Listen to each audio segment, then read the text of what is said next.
¿Cómo les va? Estamos en nuestra cuarta clase de este 12º curso de actualización, 11º de integración de imagen cardíaca, que tenemos el placer de compartir con ustedes y de compartir las experiencias, porque de eso se trata, de compartir experiencias, no de dar clases, sino de compartir experiencias. Hoy vamos a tener la oportunidad de escuchar al doctor Ricardo Obregón, que es para muchos de ustedes ya es conocido, y los que no lo conocen no se lo pierdan. No se lo pierdan a él como persona y no se lo pierdan a él disertando. Es un experto en resonancia cardíaca. Dentro de la Argentina es uno de los número uno en todo lo que es resonancia cardíaca. Nos ha enseñado muchísimo resonancia a todos los que hacemos eco. Él hace eco también y ha aprendido un poquito de eco también de nosotros, pero no mucho. Es más lo que nos enseñó a él de rezo que lo que le hemos enseñado a nosotros de eco. Así que antes de presentar a Ricardo y que hable, voy a presentar a los coordinadores del curso.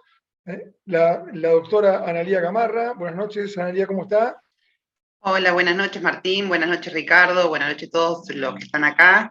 Hoy tenemos gente de todos lados, México, Uruguay, Lima, Cuba, leí por ahí. Exactamente. Buenas noches, Martín Fernández, ¿cómo estás? ¿Cómo andás, Martín? Buenas noches para todos. Buenas noches, Ricardo, ¿cómo estás? Hola, ¿cómo andás, Martín? ¿Qué tu Todo vida? bien, por suerte. ¿Cómo andás, Ana? En el curso presencial, seguramente de Chascomús, lo voy a mostrar, pero les quiero contar algo. El doctor Lardani fue nuestro jefe, fue un poco mi profesor en todos los sentidos. Él falleció en el año 2007. Antes de morir dejó una carta donde él decía que para él era muy grato ver que sus discípulos superen al maestro y que él no entendía como en muchas religiones el maestro sigue siendo maestro hasta el final y nunca deja que los discípulos crezcan más. Y él, antes de fallecer, dejó una carta que es muy emocionante. Con el doctor Perea hemos estado junto a él hasta el último día, y justamente decía eso, que los discípulos superen al maestro es lo mejor que puede tener, decía el doctor Lardani, Caso Lardani, como agradecimiento a tantos años de docencia como tuvo el doctor. Espero que, ya que tengo nuestros coordinadores jóvenes, como estamos viendo, que van a ser la nueva generación, que ocurra lo que dijo Cacho Lardani, que nuestros discípulos supieran al maestro y que el maestro pueda irse cuando se vaya, como se fue Cacho, tranquilo, que dejó un enorme sendero que hemos tomado nosotros. Muy emocionante. Bien. Hoy es un día especial porque es el cumpleaños del doctor Jorge Lowenstein, así que no sé si está en línea, pero si no, al final haremos un brindis simbólico por el doctor Jorge Lowenstein, que estoy hablando de maestros. El otro maestro que tenemos como referente de Latinoamérica y en el mundo es el doctor Jorge Lowenstein. Y hoy cumple, no vamos a decir cuántos, pero hoy es el cumpleaños de él. Buenas noches, Jorge, ¿cómo estás? Bien, gracias. ¿Qué tal, Jorge? ¡Feliz cumple! Gracias, ya no cumplo años, ahora cumplo días nomás, así que tengo que festejar todos los días y estoy en eso. Gracias. Es un buen regalo el poder asistir a otro de estos encuentros y que el amigo Ricardo sea el encargado. Es un lindo regalo. Muchas gracias. Así que bueno, al final haremos un brindis simbólico, Jorge, por tu cumpleaños. Bueno, ¿cómo? Ahora sí, te presento el doctor Ricardo Obregón, es staff de ecocardiografía del Instituto Cardiovascular de Corrientes y el jefe de resonancia del Instituto Cardiovascular de Corrientes, pero más que nada es un líder en esto de lo que es resonancia cardíaca y sobre todo pionero en Argentina. Buenas noches, Ricardo. Buenas noches a todos. Es un placer estar acá con vos, Chino, con Jorge, con Analía, con siempre, como Martín, que están siempre predispuestos a darnos este anfiteatro para charlar de temas tan lindos, ¿no? Y bueno, el tema de hoy ya el Chino me lo puso así de cabeza, entonces tenés que darle, bueno, vamos a dar un poquito del tema de aorta bicúspide, ¿no? Que es un tema que parece chiquitito, nos enseñaron, sobre todo que nosotros crecimos, creo que con la aorta bicúspide chiquitita, ¿no? Y después se fue agrandando con los métodos y bueno, y vamos a tratar de explicar un poquitito a dónde hemos llegado con el conocimiento, ¿no? Exactamente, y también sobre todo complicaciones del aorta también, y todo lo que implica esto, ¿no? Sí, totalmente.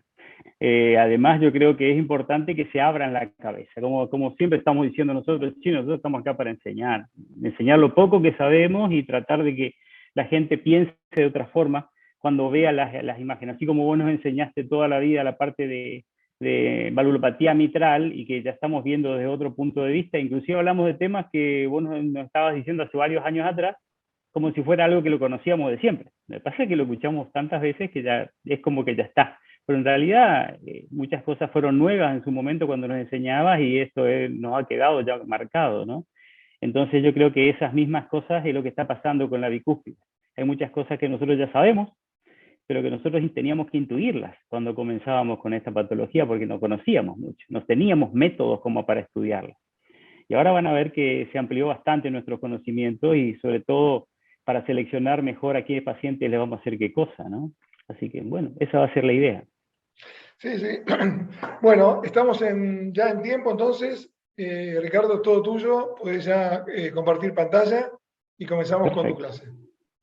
Bárbaro, voy a ver si puedo. Acá siempre existe un problema cuando uno comparte la con pantalla, ¿no? A ver si podemos compartirla. Chat no sé si lo estás viendo, Jorge, el chat. Ahí está. Pero te están mandando decenas de felicidades por tu cumpleaños. El último es, muchas felicidades, Jorge, no te mueras nunca, un monstruo, de parte de Jorge Sánchez Hernández. Bien, Ricky, sí. todo tuyo. Sí, perfecto. Bueno, buenas noches de nuevo.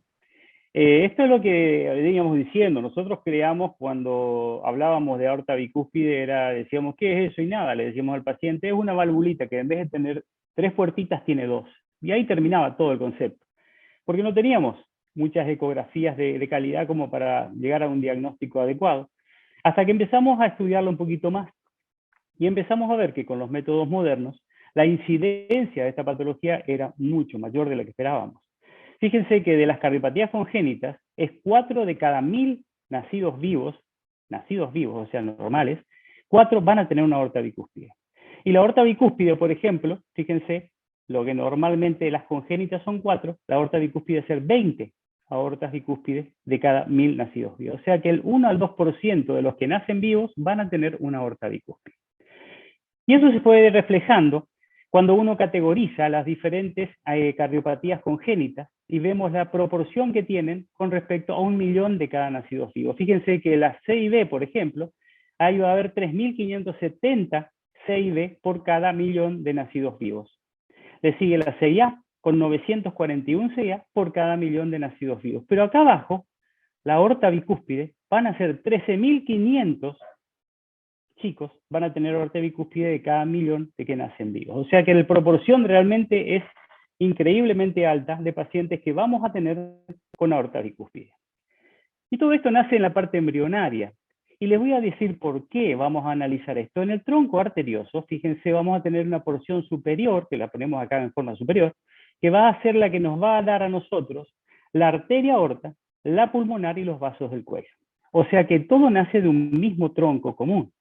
Ese después se diferencia, ese tronco común, y nos va a dar, por un lado, nos va a dar la cresta vulvar izquierda, y eso va a empezar a unirse en el medio para formar 2 válvulas diferentes. Se une en el medio y nos va a dar, por un lado, la aorta, y por el otro lado nos va a dar la arteria pulmonar. O sea que del mismo tronco embrionario vamos a tener el nacimiento de la aorta ascendente y la arteria pulmonar. De esa misma manera van a ver ese tubo cardias que estábamos teniendo, se va a empezar a diferenciar en la pared disminuyendo y van a formar las valvas de la arteria, tanto aorta como de la pulmonar. Entonces no es raro ver que el mismo tronco común embrionario da nacimiento a la arteria pulmonar, a la aorta con los vasos del cuello e inclusive llega hasta donde tenemos el istmo. Por lo tanto, eso no es raro, encontrar algunas patologías, que fíjense que acá está en naranja, también va a dar nacimiento a la arteria coronaria, tanto derecha como izquierda.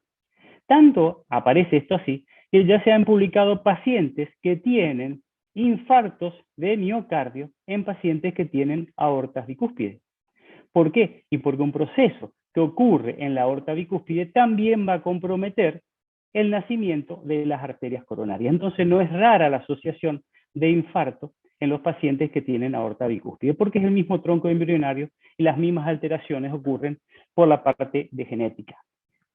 El reemplazo valvular aórtico, una de las cosas que empezaron a aparecer hace muchos años atrás, decía que cuando uno le cambiaba la válvula aórtica en un paciente que tenía aorta bicúspide, la aorta torácica de ese ascendente se seguía dilatando, más allá que le cambiáramos la válvula. Entonces existía un concepto que uno decía, una estenosis aórtica bicúspide, le cambiamos la válvula y ya está, pero no. El concepto es, actualmente, que cuando tenemos una aorta bicúspide, también la raíz aórtica y para arriba la aorta torácica ascendente sigue dilatándose porque es la misma patología que creó o que nos dijo a nosotros que tenía la aorta bicúspide. Cuando se sacan estas aortas y se empiezan a analizar qué cosa tenían las paredes que se dilataban de la aorta bicúspide, se encontraron que tenía una anormalidad genética que provocaba una degeneración mediointimal de la pared vascular, porque había una metaloproteinasa, aumento de las metaproteinasas y una fragmentación de la elastina, lo que hacía que la pared sea más débil.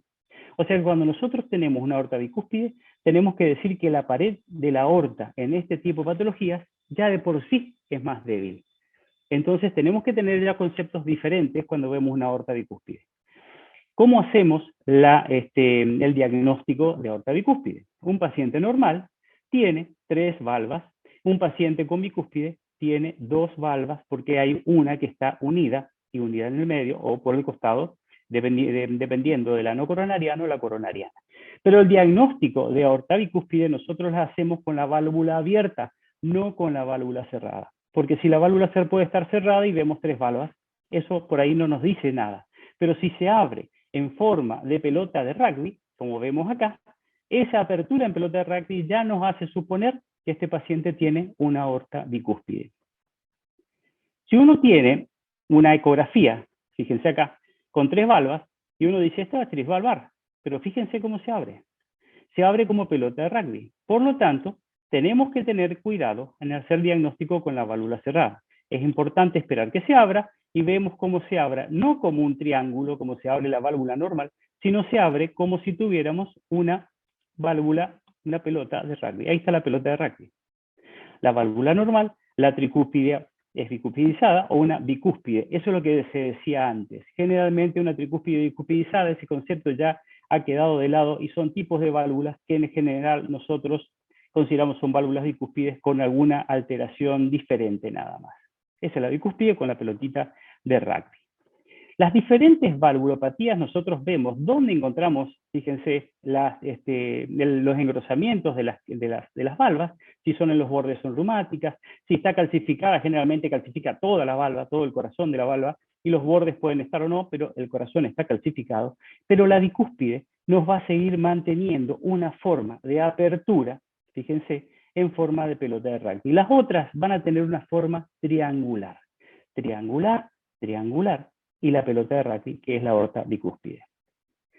Las aortas bicúspides, entre el 35 y el 80% de las aortas bicúspides dan más aneurisma que los pacientes que no las tienen. Las aortas tricúspides generalmente de por sí no nos van a dar ninguna patología, a menos que tengan una agresión reumática, una insuficiencia o una estenosis. Pero las bicúspides en sí ya nos pueden dar dilataciones y vamos a ver ahora el concepto de la dilatación cuando tenemos una aorta bicúspide. Fíjense acá. Si nosotros tenemos una aorta bicúspide, va a dilatarse por año, el crecimiento de la aorta ascendente va de ser de 0,4 milímetros por cada año. Pero los pacientes que no tienen bicúspide, va a ser de 0,2 milímetros por cada año. ¿Qué significa esto? Que las aortas bicúspides se dilatan el doble de lo que se dilatan las aortas que son tricúspides. Las teorías que hemos manejado y que aún se siguen manejando son 2 teorías, básicamente. Uno nos decía la teoría genética y la otra la teoría hemodinámica. ¿Qué significa esto? Que la genética nos decía que ya teníamos una alteración genética estructural en la aorta y eso provocaba la dilatación, provocaba la insuficiencia y provocaban todos los cambios hemodinámicos que este paciente iba a tener como para complicar la aorta ascendente. Esa teoría tiene la característica, la genética, que está comprometiendo a la válvula aorta bicúspide y también la ortopatía bicúspide. O sea que la genética que nos cambia esas alteraciones estructurales van a la larga a tener cambios hemodinámicos. Pero lo básico de la teoría genética es que hay un cambio en la pared genéticamente demostrado que nos va a dar una artropatía. De esto se estudió, fíjense de qué forma, analizando 110 genes desregulados en la ortopatía bicúspide. ¿Qué significa esto? Los genes desregulados son los que están saliendo de la regularidad o de la normalidad. Si uno hace un tendido de la genética, vamos a tener los genes normales en un lugar determinado de toda la cadena genética. Cuando uno tiene genes que no están en el lugar que deben corresponder o que faltan, o sea, algunas alteraciones, se consideran genes desregulados. En estos pacientes que tienen aorta bicúspide se encontraron 110 genes que no estaban en su lugar, o genes desregulados. De estos 110 genes, 8 tenían trascendencia familiar. Significa que si tenía el padre o tenía la madre, los hijos los podían heredar. En el grupo control, ninguno, cuando se compararon estos genes que tenían estos pacientes con aorta bicúspide y genes y alteración genética, no tenían ninguna dilatación de la aorta, el grupo control. Los que no tenían estos genes, no los tenían. Y los pacientes que tenían estos genes con aorta bicúspide, tenían el 53% dilatada la aorta ascendente. Por lo tanto, la misma genética, y si elegimos el seguimiento a partir de la genética, sabemos que estos pacientes tienen un compromiso de la aorta ascendente más allá de la válvula bicúspide. Los familiares de primer grado de pacientes que tienen aorta dilatada con aorta bicúspide, el 32%, uno de cada 3 pacientes, va a tener también un compromiso en la parte de aorta y posiblemente en la evolución. ¿Qué características tiene la aorta bicúspide cuando nosotros la empezamos a estudiar con todos los mecanismos que tenemos en la actualidad para estudiarla? Primero, tiene una heterogeneidad térmica mayor. Ahora vamos a ver qué significa eso. Hay un proceso de inflamación por mononucleares, hay unas citoquinas inflamatorias que están liberadas en el lugar donde tenemos la aorta bicúspide, hay factores de angiogénesis que continuamente se están regulando. Significa que hay un proceso inflamatorio, un proceso de necrosis y un proceso de reformación de tejido en el lugar donde estaba, y posteriormente paraches de fibrosis. Y mayor estrés oxidativo en el mismo lugar donde ocurre todo este proceso en las aortas bicúspides. ¿Cómo se estudió esto? Con el PET. En el PET son acá, fíjense, realizados a diferentes pacientes en diferentes patologías. El PET nos muestra un proceso de neogénesis y un proceso inflamatorio. Esto es una mama, un cáncer de mama, fíjense, se ve todo rojo por la inflamación. Acá tenemos una artrosis en las manos, una artritis reumatoidea. Fíjense, las varices, procesos varicosos, cómo están todos rojos las varices. O sea que tiene una alta sensibilidad para detectar procesos de crecimiento inflamatorios donde se marca con el PET. Eso, cuando uno ve un análisis de la aorta bicúspide, empezamos a tener roja también la aorta bicúspide y tenemos rojo la aorta ascendente. O sea que hay un proceso inflamatorio en las aortas, por más que el paciente esté asintomático y por más que no tengamos otra cosa. Esta heterogeneidad térmica, el térmica significa los diferentes cambios de temperaturas vistos por este método, va a tener la aorta, por lo tanto, una aorta bicúspide tiene procesos que aparecen y desaparecen que nos van a dar mayor calentamiento de esa aorta. A tal punto es esto que dice que el paciente, que Rahimtullah nos ha dicho que los pacientes con aorta bicúspide se deberían tener controles de eco transtorácico u otra técnica en el paciente de primer grado de aorta bicúspide. A ese punto llega Rahimtullah de creer que este proceso es un proceso progresivo.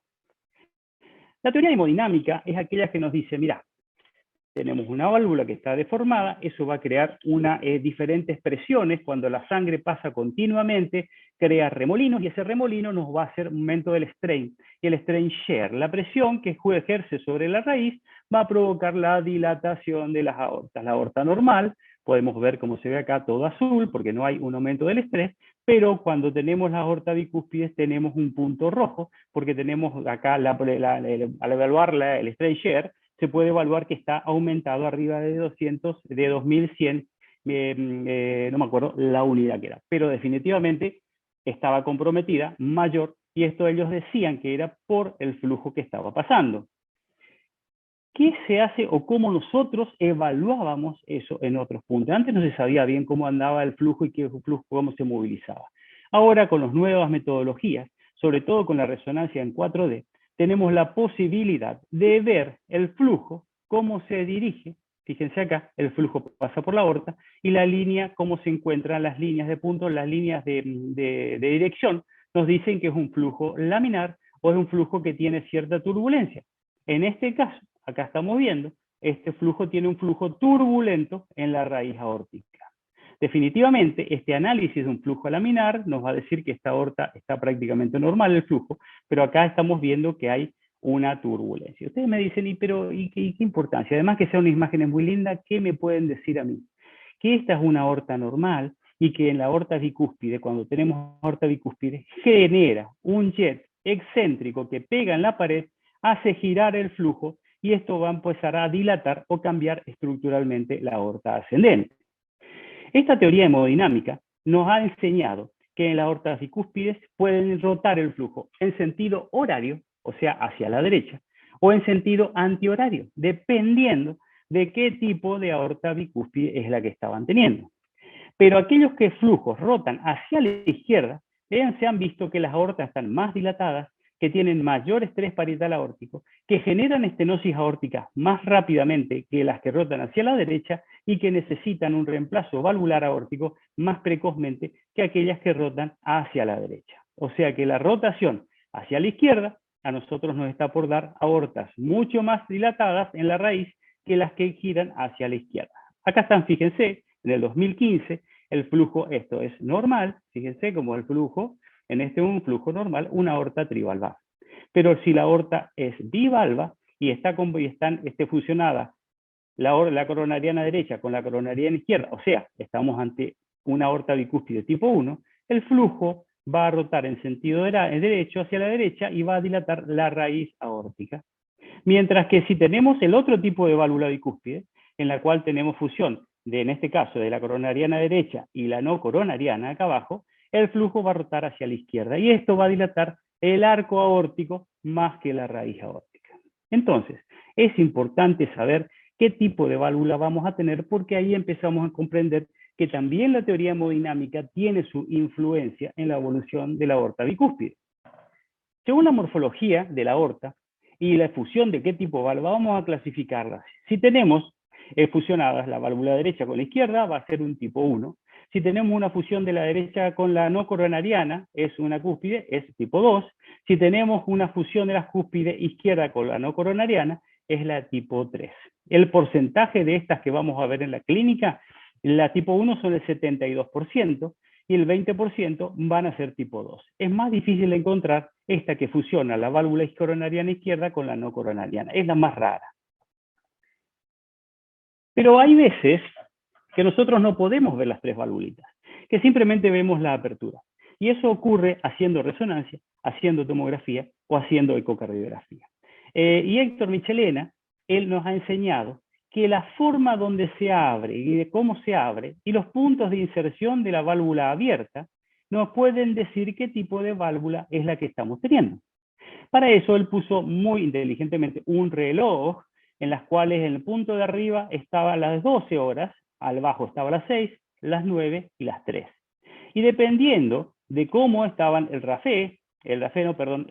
la apertura, esta apertura, y dónde estaba el punto de unión con el anillo, y vamos a saber qué tipo de válvulas o qué válvula estaba comprometida y qué válvula estaba fusionada con cuál.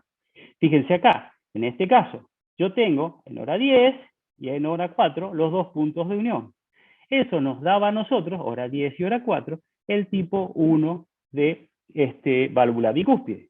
El 70 al 80% de estos pacientes tenían esta apertura en hora 10 y en hora 4. ¿Ok? Esa es una forma cuando no vemos el RAFE o cuando no vemos qué tipo de válvula es. Acá tenemos otra, fíjense. Ustedes podrán ver que podemos, acá está la pelotita de rugby, ¿sí? Acá parece que hay RAFE, pero acá parece que hay otro RAFE, no tenemos bien en claro, y tenemos que ver, si uno agarra y dice, ¿dónde están acá los RAFE? ¿Dónde están la unión de la pared con la comisura? Vamos a ver qué pasa esto. Bueno, en esa anterior el RAFE estaba en hora 10, y vamos para atrás, para que vean, ahí. Estaba acá, en hora 1 y hora 7, en hora 1 y hora 7. Este es un tipo 2. El 20 a 30% de las bicúspides son como esta. Hora 1, hora 7. Por la apertura nada más, ya sin mirar el RAFE. Y si tenemos una patología como esta, que está muy cerradita, pero vemos que puede ser cerrada, puede estar fusionada acá, o puede ser acá arriba, no la vemos bien. Aparentemente son estas dos las que están fusionadas. Pero también acá nos podemos y miramos dónde está hora 1, hora 9, o hora 1, hora 8. Fíjense la apertura, este es un tipo 3. O sea que ya tenemos varias formas para empezar a clasificar la aorta. Primero, que sea bicúspide. Primero, segundo, si vemos dónde están fusionadas, perfecto. Y si no las vemos, o porque no tienen RAFE, tenemos que ver dónde se inserta la válvula en el punto de unión con el anillo. Y ahí sacamos si puede ser tipo A, tipo 1, tipo 2 o tipo 3. ¿Por qué es impresionante o importante esto? Porque los tipo 1 son más comunes en hombres que en mujeres, y los tipo 1 dilatan los senos de Valsalva más que los tipo 2. Los tipo 2 son aórticos más grandes, aortas más grandes, y la mixomatosis la mitral se encuentra unida entre el 13 al 2.6%. O sea que hay algunas asociaciones que hay que tener en cuenta cuando tenemos el tipo de valvulopatía bicuspidia encontramos. Lo que sí se ha visto es que cuando se hace un metaanálisis, en este paciente de 2 estudios de metaanálisis donde se incluyeron 2.192 pacientes y se le hicieron el seguimiento, se vieron que los pacientes que tenían de tipo como vemos acá, fíjense, unida la coronariana derecha y la no coronariana, tuvieron mejor pronóstico que los que tenían unidas la coronariana derecha con la coronariana izquierda. O sea que las tipo 1, que son las más comunes, fíjense que todos los puntitos de mala evolución están tirados hacia la derecha. Si nosotros teníamos acá la línea de 0, todo lo que está a la izquierda son los estudios que nos decían que andaban que andaban peor los de tipo 2. Pero acá van a ver que el promedio de todos los estudios y la mayoría de los estudios anduvieron peor los que tuvieron una aorta bicúspide tipo 1. El 30% de los pacientes con aorta bicúspide presentarán algún tipo de complicación severa. ¿Ok? O sea, 1 de cada 3 pacientes que nosotros veamos una aorta bicúspide, en el tiempo, en la evolución, pueden complicarse a algo severo. ¿Y cuáles llamamos complicaciones severas? Estenosis aórtica, insuficiencia aórtica, dilatación de la aorta y disección de la aorta. El primer punto, la estenosis aórtica. Nosotros vamos a ver que las aortas bicúspides, si le hacemos tomografías, tienen calcificaciones más importantes y scores de calcio valvulares aórticos más altos que los pacientes que tienen aortas tricúspides y simplemente por esclerosis. O sea que definitivamente las válvulas se calcifican mucho más rápido cuando son aortas bicúspides. Y a su vez tenemos que ver que las áreas de estenosis aórtica en aortas bicúspides nos van a decir el pronóstico que van a tener estos pacientes. Si acá tenemos en las abscisas los libres de eventos, o sea, tenemos acá no hay eventos, y con el tiempo, en meses de seguimiento, si hacemos el área valvular dividido superficie corporal, y esta área valvular dividido superficie corporal es menor a 0,4 centímetros cuadrados por metros cuadrados, van a tener una pobre evolución. Pero fíjense que es muy marcada la diferencia cuando uno habla de las diferentes áreas. Cuando el área es menor a 0,4 centímetros cuadrados por metros cuadrados, vamos a tener pacientes con aortas bicúspides con muy mal pronóstico.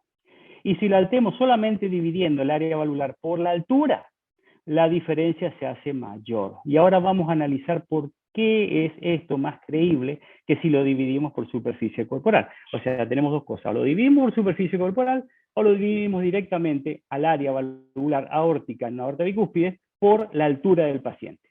Cuando lo dividimos por la altura y vemos que un índice es menor a 0,45 centímetros cuadrados por metro, porque es por altura nada más, el pronóstico de estos pacientes es muy pobre, que si tuve cualquier otro tipo de tamaño valvular aórtico o estenosis aórtica. Así que acuérdense, 0,40 por superficie corporal o menor a 0,45 centímetros por metro, el pronóstico es malo, así que hay que hacerle algo a estos pacientes con estenosis aórtica con aortas bicúspides. La insuficiencia aórtica es otra de las cosas que nosotros nos enseña que es una evolución. Y esta insuficiencia aórtica, las clasificaciones de los cirujanos nos han dicho que puede ser tipo 1, tipo 2 cuando tiene un RAFE medio y tipo 3 cuando tenemos un RAFE con tironamiento. ¿Qué significa esto? Que el RAFE fibrótico es una fibrosis entre el punto donde se fusiona la válvula coronariana derecha con izquierda o la no coronariana con cualquiera de las otras dos. Entonces vamos a tener un RAFE, que es una cicatriz fibrosa. Esa cicatriz fibrosa con el tiempo va haciéndose cada vez más dura, más recta, y a su vez tiene una retracción. esa retracción de la cicatriz fibrosa nos va a provocar a nosotros que la válvula entre a no cerrar en el paso del tiempo.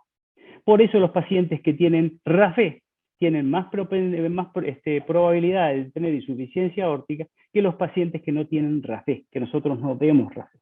Por eso, fíjense acá, esto es lo que decían ellos, pseudobicúspide, porque es un RAFE que se engrosaba, tironeaba la válvula y la dejaba con una insuficiencia por imposibilidad de cerrarse. Los bordes generalmente estaban libres, porque no era un problema de bordes, sino era por tironeamiento, por el RAFE, que era más duro, más retráctil, e impedía que la válvula se cierre adecuadamente. O sea, ya tenemos en claro, ya sabemos que el RAFE, con RAFE y sin RAFE, tienen diferente pronóstico. Ya sabemos que andamos bien o andamos mal dependiendo si tenemos o no aorta bicúspide. Estos andan mal ya de por sí, 1 de cada 3. En un metaanálisis sobre 6.917 pacientes, a ver qué valor tenía cada uno de los métodos en los que para el diagnóstico de la aorta bicúspide. Y fíjense que con la ecocardiografía se encontraron que 3.953 pacientes tenía el 61% de ellos se encontraron con una aorta bicúspide, pudo ser diagnosticados. La tomografía diagnosticó en el 30%, porque cuando lo tenemos bien grande, la tomografía nos ayuda muchísimo, pero cuando la tomografía no es hecha en una proporción o con el método prospectivo en el cual vemos el movimiento fino de la válvula, es bastante dificultosa. En esta vez, por ejemplo, en el medio la vemos muy bien, porque se ve bien, pero no siempre nos muestra de estas características la tomografía. La resonancia sí, la resonancia nos da una perfecta visualización de cuáles son las válvulas que están fusionadas, la comisura donde se inserta, ¿no es cierto? Y vemos la fusión si tiene o no tiene RAFE. La resonancia magnética, el 50% de estos pacientes, 2 de 4 nada más, no era mucho, pudo definir qué tipo de valvulopatía y todo, darnos todas las explicaciones necesarias. Sobre 2.118 pacientes publicados en el año 2017, se vieron que la forma de la pelotita de rugby y la ubicación que tenían también nos iban dando a nosotros la probabilidad de sobrevida libre de eventos en estos pacientes. Fíjense ustedes que de todos los pacientes que iban a tener estenosis aórtica o insuficiencia aórtica, acá en la primera columna, todos estos tuvieron estenosis aórtica y en la segunda columna tenían regurgitación aórtica. Los que predijeron cuáles iban a tener estenosis significativa y los que predijeron, los valores que predijeron que iban a tener insuficiencia significativa, fíjense, los pacientes que se le diagnosticó ortopatía y los pacientes que tenían RAFE. Los pacientes que tenían RAFE en análisis univariado y multivariado, en ambas patologías, tanto la insuficiencia como la estenosis, nos dijeron que andaban peor. Y los que tenían dilatación de la aorta también tenían más estenosis y más insuficiencia. O sea que todo esto que estamos aprendiendo ahora tienen un valor práctico en la evolución de estos pacientes. Por lo tanto, en este gráfico, es simplemente en el seguimiento en los años, se va a ver que los pacientes sin RAFE, que son la línea que se encuentra abajo, van a andar mucho mejor que los pacientes que tienen RAFE en el seguimiento con los años. La dilatación aórtica. Este es un tema muy interesante, porque siempre estamos con la duda, a mí personalmente, siempre digo, pero ¿está dilatada la aorta? ¿No está dilatada la aorta? Y me dicen, bueno, divide por superficie corporal. Y ahí empezamos a complicar. ¿Y eso qué me da? ¿Me sirve para algo? Se observó que los pacientes que tenían dilatación de la aorta, fundamentalmente en este estudio, en el año 2018, fíjense que la mayoría de las aortas en este estudio, estos son porcentajes de pacientes, tenían una dilatación entre 45 y 55. Esta es la mayoría, entre el 26 y el 23 y 26,3 y el 26% tenían diámetros arriba de 45 y menos de 60. Los menos son los diámetros más grandes de las aortas. Estos fíjense que son menores en las clasificaciones o en los estudios que se analizaban. Pero sí se vio que los pacientes que se disecaron en el seguimiento tenían aorta de 60, fíjense, en rojo. Y los que se murieron también tenían aortas más altas. O sea que definitivamente el porcentaje de pacientes que tienen aorta bicúspide dilatadas son, y arriba de 60, altísima probabilidad que se disequen y altísima probabilidad de que se mueran. Y le siguen los que tenían entre 55 y 59 milímetros. O sea que el tamaño a esta altura, cuando tenemos una aorta bicúspide, nos está diciendo que se pueden disecar o se pueden morir. Por lo tanto, es importante saber qué diámetro realmente estamos teniendo en la aorta y es importante saber si este paciente, cómo puede evolucionar. Este trabajo muy interesante, hace poco se fue publicado, en el cual se hicieron tomografías o resonancias y se sabía el diámetro de la aorta en un grupo de pacientes, y después se vio que en el seguimiento pacientes se disecaron. Entonces miraban hacia atrás y dijeron, ¿pero cuánto tenía antes? Porque ahora que se disecó tiene otro diámetro. Y se vio que los pacientes, este es el punto, que de la aorta ascendente, y estos son los diámetros de la aorta descendente, antes de la disección, que es acá en rojo, estaban aproximadamente un promedio de 45, y cuando se disecaron fueron a 55. O sea que 45 ya nos estaba, en este grupo de pacientes que se disecaron, ya nos tenían que haber abierto los ojos, y decir, tenía una aorta bicúspide, tenía 45 centímetros y se disecaron. Ojo, con los pacientes que tienen aorta bicúspide y tienen una aorta de 45. Entonces ahí empezamos a decir, esperamos, Varga, paciente con bicúspide, se puede disectar más. Eso es lo que nos están diciendo estos estudios. ¿Y la aorta descendente qué pasó? Y los aortas descendentes más o menos lo mismo. Fíjense que los que antes de la disección tenían 30, cuando se disecaron no se dilataron mucho, llegaron con 35. O sea que el aumento de la aorta descendente no tuvo tanto impacto, o la medición de la aorta descendente, en los pacientes que se iban a disecar o no disecar. ¿Por qué? Y por lo que estamos hablando ahora. Porque nosotros vemos que toda la carga genética, como toda la carga hemodinámica de los pacientes que tienen una aorta bicúspide, está sobre la raíz aórtica y nos van a disecar la aorta ascendente y nos va a dilatar la aorta ascendente. Entonces, es muy importante saber los valores de la aorta ascendente más que los valores de la aorta descendente. Y cuando uno ve las P, el valor de P, fíjense acá, cuáles son los pacientes que se disecaron y los tamaños que tenían, nos vamos dando cuenta que el paciente que más tuvieron significativa eran los que tenían de 50 para adelante. Significativamente, los que peor anduvieron fueron los que tenían de 50 a 54, y eso fue una P significativa. ¿Sí? En la aorta ascendente y en la aorta descendente, más o menos, no. Acá no hay diferencia significativa. Acá sí, 0.020. O sea que cuando tiene más de 50, este paciente con aorta bicúspide hay que cambiarle la aorta. Así de sencillo. El crecimiento, esa es otra cosa.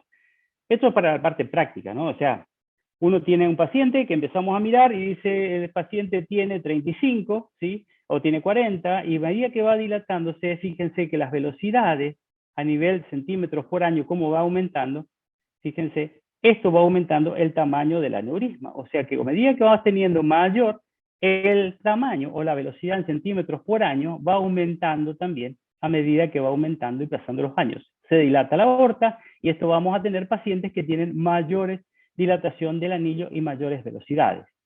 Pero uno dice, pero una cosita, se dilatan y entonces yo puedo calcular. Si acá ahora está aumentando, tiene 45 y el año que viene tiene 47, puede ser lineal, puedo sacar una línea de evolución. Sí, se puede y ahora vamos a ver cómo podemos hacerla. Pero es importante que sepan que los pacientes que tienen un aneurisma de la aorta ascendente, el crecimiento no es que va a aumentar de a poquito. Lo que se ha visto en el seguimiento, fíjense que es en el año 2018, se vio que los pacientes, la línea de 0 que está acá, es que no tuvieron probabilidad de complicaciones, no tuvieron complicaciones. ¿Cuándo empezaron las complicaciones? Cuando tenían de 42 para arriba. Ahí empezó a tener un poquito más de complicaciones. Pero se mantuvo esas complicaciones en el tiempo, cuando tenía 45, y siguió manteniéndose hasta los 50 centímetros de diámetro. No tenía mayor aumento de forma lineal de las complicaciones, sino que cuando llegó a tener 5.25 centímetros, ellos encontraron un salto en la dilatación. O sea, que el punto de 5.25 aparentemente, y no se sabe bien por qué, pega un salto y se dilata la aorta. De 52 acá, se va a 55.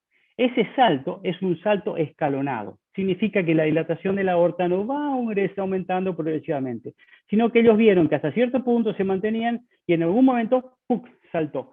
Y eso nos da un aumento en las complicaciones. Fíjense que el porcentaje de complicaciones como aumentó significativamente cuando va de 5.25 a 5.75.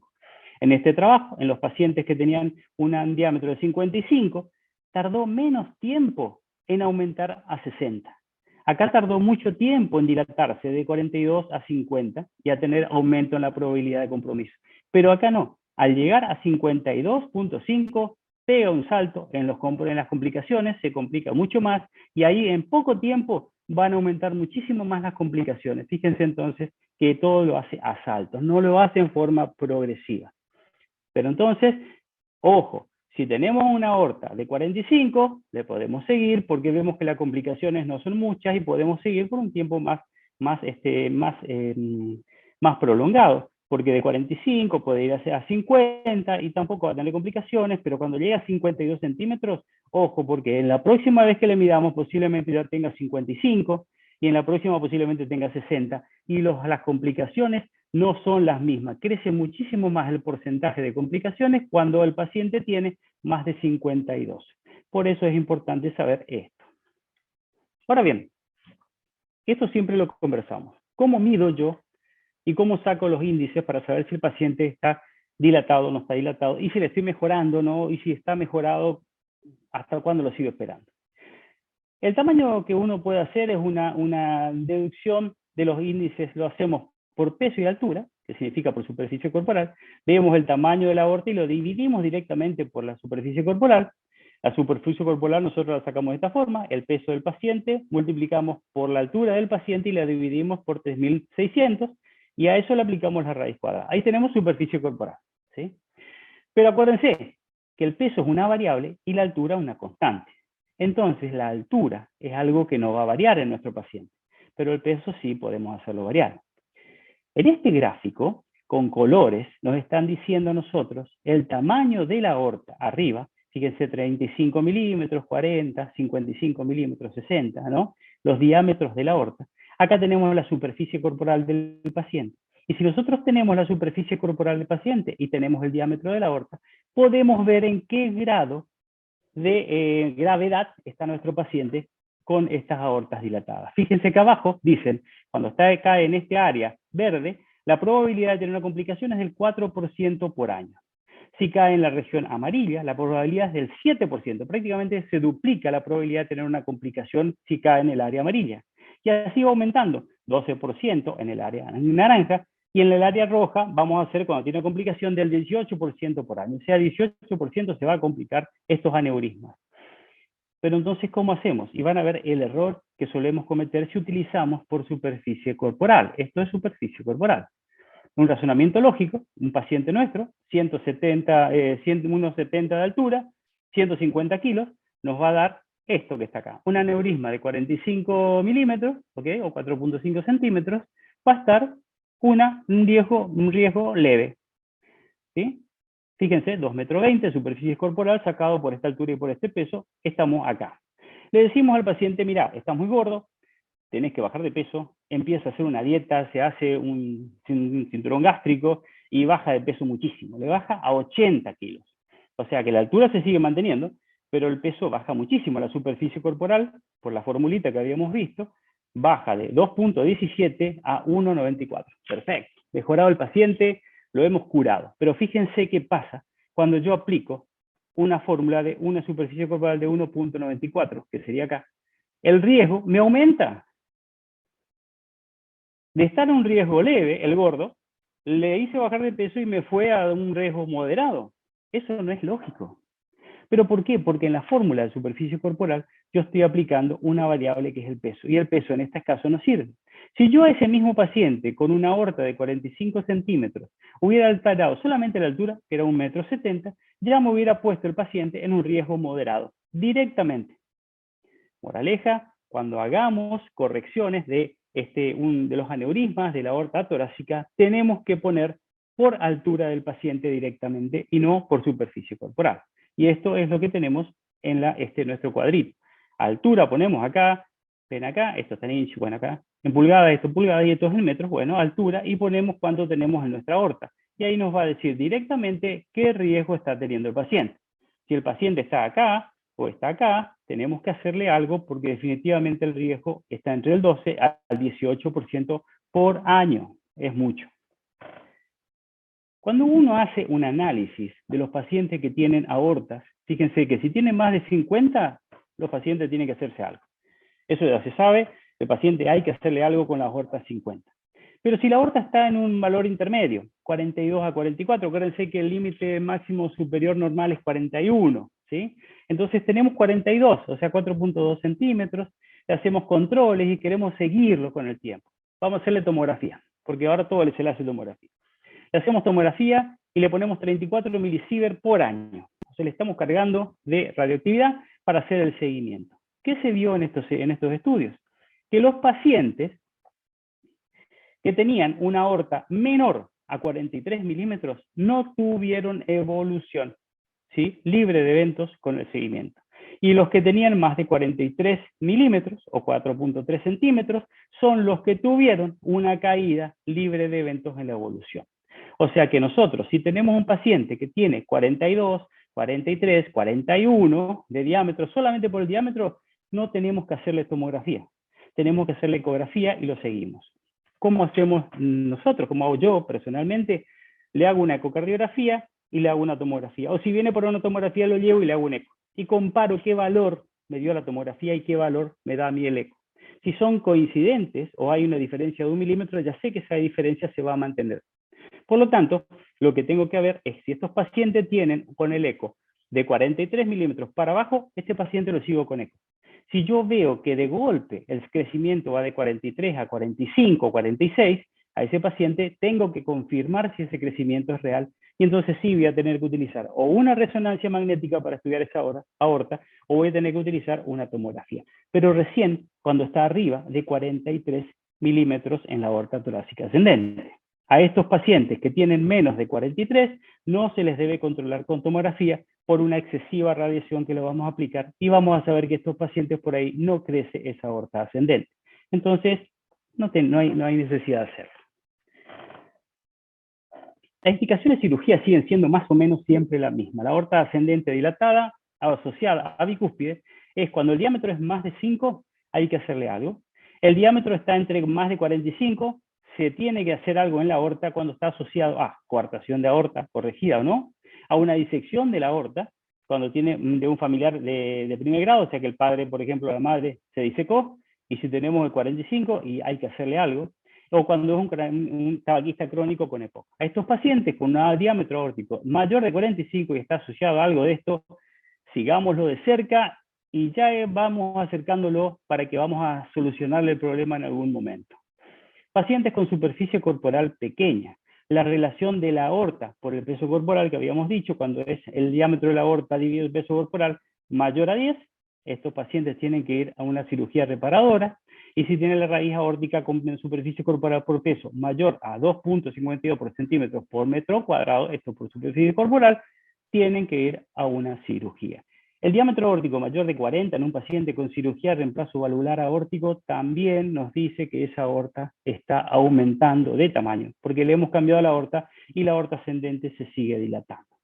Acuérdense que los diámetros de la aorta hasta 41 es la parte más hacia la derecha de la curva de Gauss, de la campana de Gauss. ¿Se acuerdan la campana de Gauss? Que tenemos los valores más normales de la aorta, está alrededor de 36, 37, pero después vamos a tener pacientes normales que pueden tener 38, 39, y así hasta llegar a 41. Los 41 son los últimos a la derecha.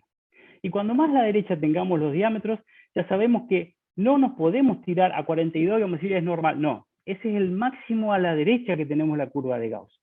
Significa que son muy poquitos que van a tener 41 y ser una aorta normal. Por eso 42 ya consideramos dilatación de aorta. Las últimas guías han dicho que el diámetro aórtico antes se operaba con 50, ahora se los espera un poquito más. Se los espera hasta 55 centímetros. O sea que definitivamente, sí. Ricky, antes de que sigas, hay dos preguntas que hacen los médicos que nos están escuchando que me parece prudente hacerla ahora. Me preguntan, todos estos números que nos están dando, ¿son del diámetro interseno, o sea, de la raíz de aorta en sí misma, de la aorta ascendente post-unión sinotubular? ¿Qué tiene estos números que nos das? ¿A qué corresponde exactamente? Acá nosotros estamos dando el diámetro directamente de la seno coronal. En los senos coronarios, que es donde se mide con la ecocardiografía normalmente. A nivel de los senos coronarios. Interseno valsalva. La raíz de aorta pura. La raíz aórtica, esto de la raíz aórtica. Ahora vamos a ver dónde tenemos que medir un poquito más arriba. Ahora les voy a mostrar.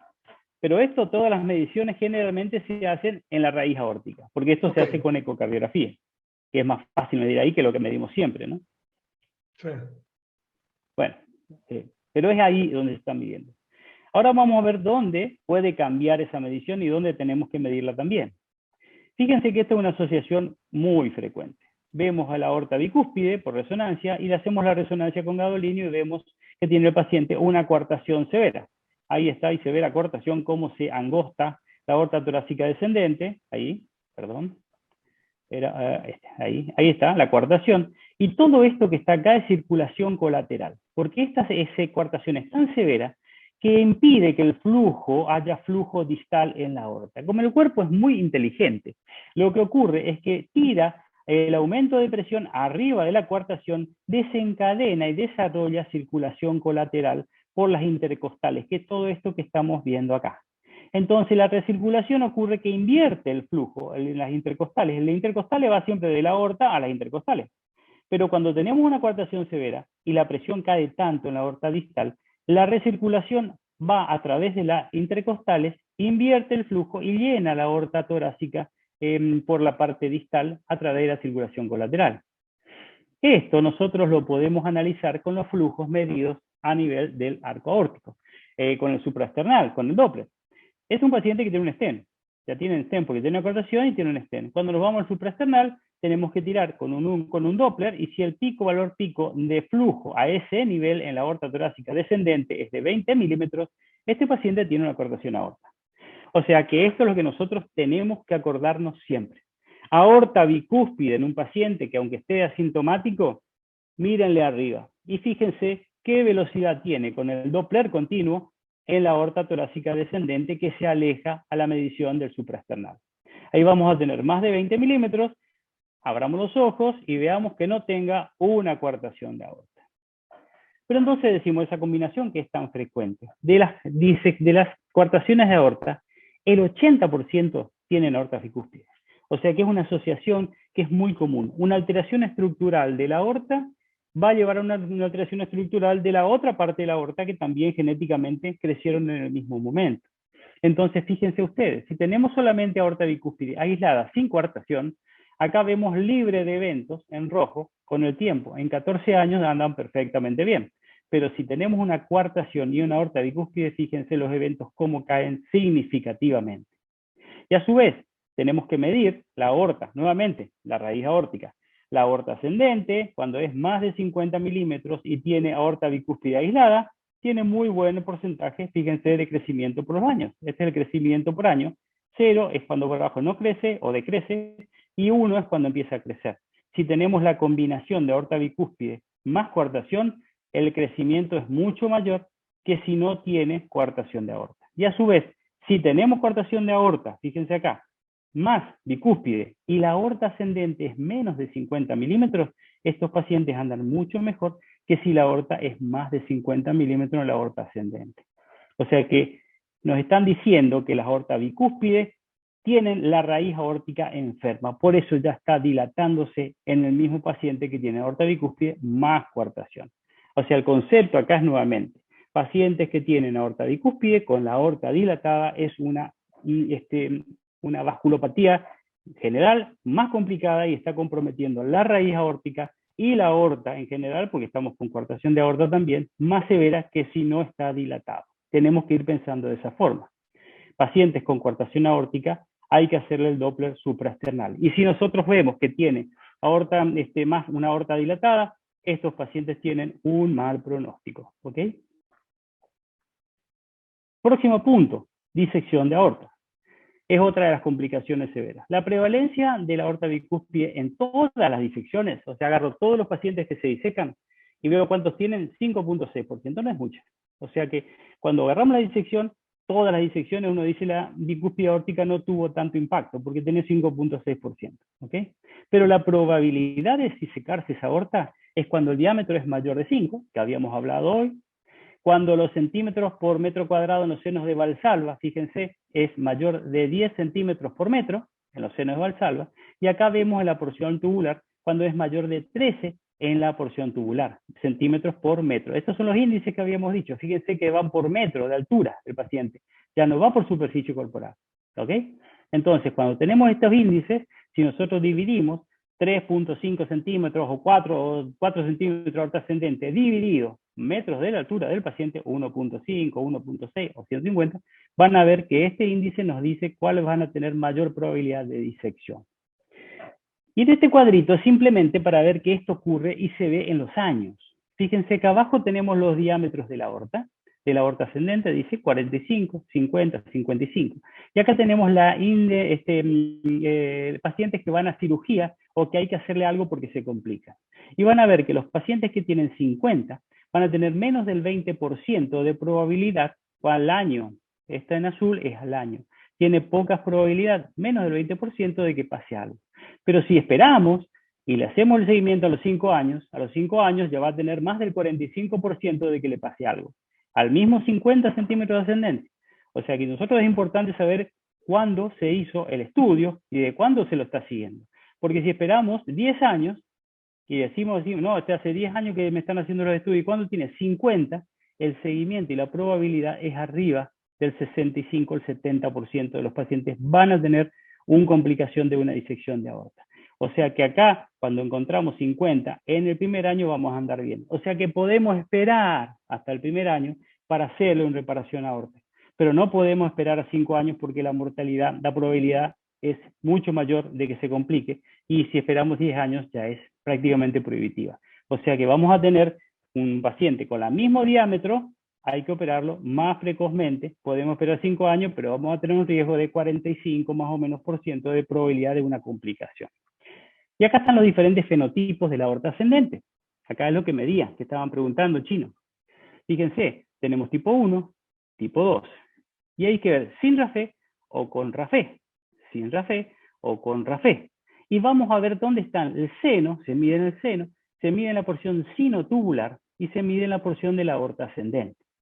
El fenotipo normal, generalmente, que son acá, por ejemplo, las dimensiones del seno mayor que el sinotubular.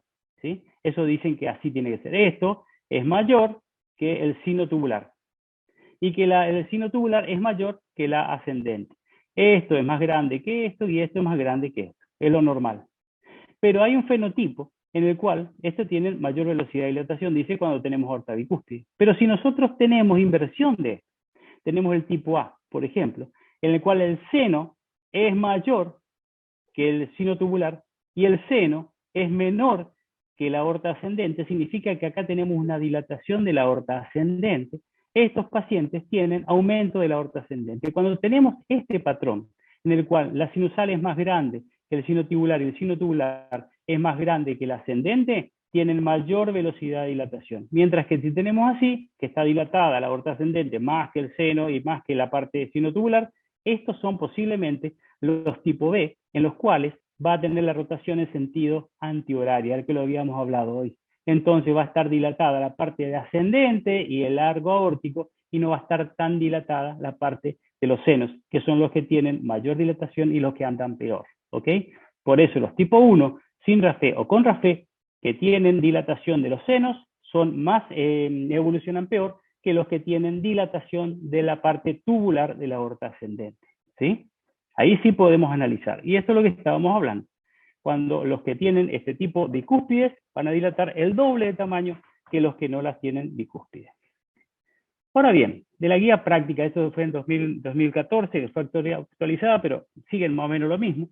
El diámetro de la aorta, empezamos a mirar, fíjense, si tenemos 55 milímetros, el paciente tiene que ir a cirugía. ¿Ok? Directamente va a cirugía. Si tiene 50 milímetros, 5 centímetros menos, va a cirugía si tiene coartación de aorta o si tiene un crecimiento de más de 5 milímetros por año en el seguimiento. Ahí tiene que ir a cirugía. ¿Y a cuáles vamos a operar con 45? Aquellos pacientes que tienen que hacerse otra cirugía valvular.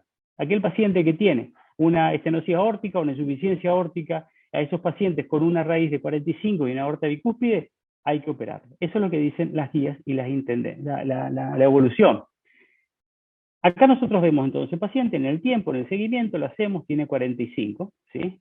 Le hacemos a los 6 meses, va a 47, le hacemos un control a los 12 meses y crece a 49, o sea que vamos a poder sacar una línea de tendencia de cuánto va a tardar el paciente para llegar a los 55, que es cirugía.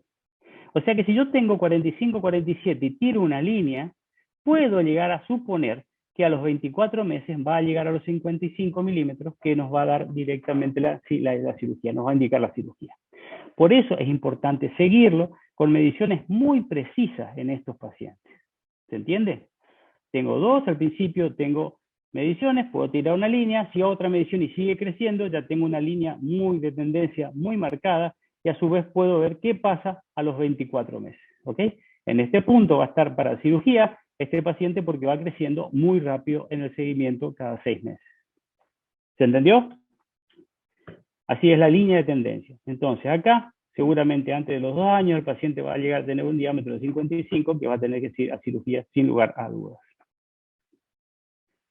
Ahora bien, TAVI y tratamiento quirúrgico. El tema de esta charla no era hablar de esto, pero sí es importante saber que se está haciendo TAVI para estos pacientes. Y no es lo mismo hacer un TAVI y que nos den las obras sociales un tipo u otro tipo de válvulas para aortas bicúspides. Lo que se ha visto en el seguimiento de 108 pacientes, que la mortalidad dependía del tipo de válvula que se ponía. Fíjense que estos pacientes, publicado recientemente, los pacientes, la probabilidad de mortalidad por todas las causas, los pacientes que utilizaban la Sapien XT era del 9.4%, y los pacientes que le dieron la Sapien 3, que es la línea azul, era del 4.6%, o sea que la mitad de los pacientes que se le ponía, cayó a la mitad la mortalidad dependiendo de la válvula que nos estaban indicando. Entonces, cuando uno va a pelear a la obra social y los hemodinamistas nos dicen, mire muchacho, una aorta bicúspide, necesita una Sapien 3, y le dicen, no, tenemos la Sapien XT, dale, estamos aumentando la mortalidad al doble. O sea que es importante saber que hay cierta indicación directa para cada una de las valvulopatías que estamos teniendo, y que no es lo mismo tener una válvula para hacer un TAVI que otra válvula para hacer un TAVI. Esto en una semana traté de evaluar qué es lo que encontraba, y encontré en una semana simplemente de análisis, vi esta, fíjense, aorta bicúspide, vemos la pelotita de rugby, ¿sí? En hora 2 y 8, es tipo 2, 10%, fíjense, tipo B, tipo 2, con RAFE. ¿Y se ve el RAFE? Esta otra, vemos ahí nuevamente, indica, tiene la válvula coronariana derecha y la no coronariana, otra vez, un tipo 2. Con RAFE, sí, veo el RAFE, ahí veo el RAFE, significa que tienen peor pronóstico, porque el RAFE son las que tironean, el RAFE lo está cayendo, provocando más insuficiencia o más estenosis, y se dilatan más la aorta. Mientras que esta otra, estamos viendo como la pelotita de rugby tiene una apertura y tenemos la coronariana de izquierda y la no coronariana fusionada. Entonces, esta es un tipo 3. Cuando hacemos los gradientes, vemos que tanto los dos tipo 2, los gradientes eran más pequeños que este paciente que tenía un tipo 3. Fíjense acá, 24% en comparación. No es un estudio de investigación, sino simplemente que vemos que algunos tipos de válvulas, aunque parezcan que se abran un poco más, a esta parece que se abre mucho menos, fíjense que dio 18, pero en este caso dio 24. Hay que tener en cuenta. Bueno, tenemos un paciente con una aorta bicúspide, ¿y ahora qué hacemos? Primero tenemos que predecir la evolución de la enfermedad. Tenemos que investigar al grupo familiar directo, porque acuérdense que hay 1 de cada 3 pacientes va a tener una trascendencia familiar genética, y hay que ver si tiene aorta bicúspide. Y eso fundamentalmente cuando descubrimos si tiene aorta bicúspide, cómo están los otros segmentos de la aorta, presencia de otras cardiopatías, diseñar la estrategia de los procedimientos y para predecir las complicaciones post-tratamiento. Todo esto nosotros podemos saber analizando la morfología, viendo la raíz aórtica, viendo el sino tubular y cómo se encuentra la aorta ascendente. Acuérdense que si tenemos más dilatada la raíz aórtica que la aorta ascendente y que el sino tubular, estos pacientes tienen una posibilidad de tener mayor crecimiento y estar más enferma esa aorta. Pero si tenemos dilatada la aorta ascendente y menos dilatada los senos y el sino tubular, estos pacientes tienen mejor pronóstico, porque posiblemente la aorta bicúspide nos está haciendo en ese caso una rotación en sentido antihorario, un sentido hacia la izquierda, y esos dilatan la raíz aórtica, no la raíz aórtica, sino dilatan la aorta ascendente y el arco aórtico. Por lo tanto, si yo les dijera a ustedes, ¿cuáles de estas, una preguntita final, ¿no es cierto? ¿Cuáles de estas tienen mal pronóstico? Las aortas bicúspides tipo 1, o las que tienen RAFE, o las que dilatan la raíz aórtica, ¿cuál sería su respuesta? Por supuesto, todos ustedes, como están atentos a lo que estoy diciendo, me dirían, todos estos hallazgos son los que me van a dar un mal pronóstico, y es verdad. Cuando vemos estos pacientes con aorta bicúspide, para terminar, sabemos que los que tienen aorta bicúspide ya tienen de por sí peor pronóstico.